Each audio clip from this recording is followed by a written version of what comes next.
انسان کے جو 5 سینسرز ہیں، 5 حواس، ان میں صرف ایک کان ہے جو آف نہیں ہوتا، باقی چاروں آف ہو جاتے ہیں۔ اب میری آنکھ آف ہو گئی، ٹھیک، میں سویا تو میرے چھونے کی طاقت بھی آف ہو گئی، اور میرے بولنے کی طاقت بھی آف ہو گئی، میرے چکھنے کی طاقت بھی آف ہو گئی، اور میرے دیکھنے کی طاقت بھی آف ہو گئی۔ لیکن ایک معمولی سی آواز پر میں اٹھ کے بیٹھ جاتا ہوں، یہ شور کیسا ہے؟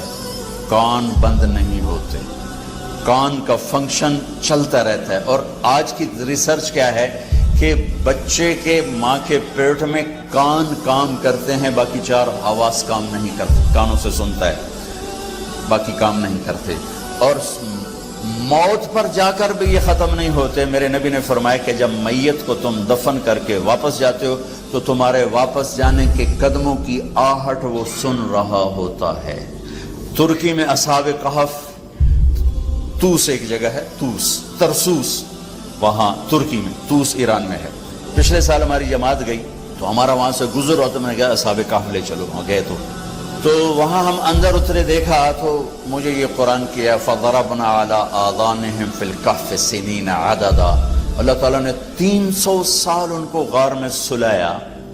اور آپ آیت پہ غور فرمائیں، ہم نے ان کے کانوں پر پردہ ڈال دیا، حالانکہ کہنا تھا آنکھوں پہ، نیند تو آنکھوں پہ آتی ہے تو آنکھوں پہ پردہ ڈال دیا، اللہ کہ ہم نے ان کے کانوں پہ پردہ ڈال دیا۔ کہ قربان اللہ تو اللہ ہی ہے، تو سبحان اللہ، اللہ نے کہا ہم نے ان کے کانوں پہ پردہ ڈال دیا تاکہ کسی آواز سے وہ بیدار نہ ہوں، اور ان کو 300 سال سلایا۔ 300 سال کوئی سو سکتا؟ اٹھ کے بیٹھ جاتا ہے، اور 300 سال سوئے رہے، نہ بھوک نہ پیاس، نہ کوئی جانور، نہ کوئی سامنا بچھو۔ 300 سال کے بعد اٹھتے ہی بھوک لگی، چلو بھائی فَبَعْثُوا أَحَدَكُمْ بِوَرْقِكُمْ هَٰذِهِ، جاؤ بھائی یہ پیسے دے کر کسی کو روٹی لاؤ۔